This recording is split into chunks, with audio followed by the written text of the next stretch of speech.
In a matter of days, the testimony of University of Pennsylvania President Liz Magill has led to her resigning from her job. Specifically calling for the genocide of Jews, does that constitute bullying or harassment?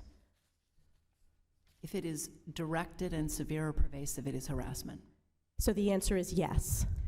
It is a context-dependent decision. Following that testimony, called disastrous by some, Magill tried to clarify her statements, but criticism was swift, including from students. It became clear that President Magill didn't really seem to have a very strong grasp on the situation on the ground on campus. Some making the case the line between free expression and safety is somewhat clear. The First Amendment actually gives a lot of guidance on this. And one thing that's been horrifying over the past month is seeing a lot of unprotected speech on campus. We're seeing things that cross the line into true threats, discriminatory harassment. More than 70 lawmakers have called for all three presidents who testified to be fired. Those professors are invited to Israel, invited to my village, to see what's happened to us on October 7, and then let them speak again. The father of 26-year-old Alon Shamriz, believed to be held by Hamas for the last 2 months,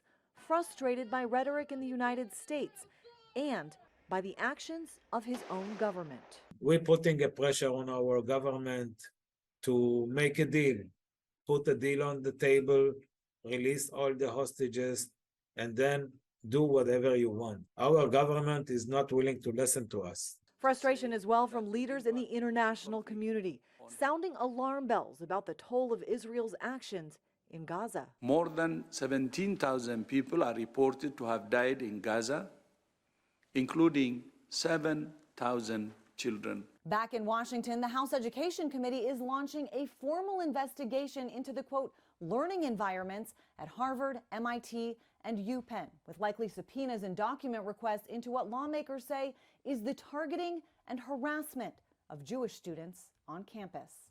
I'm Christine Frizzau reporting.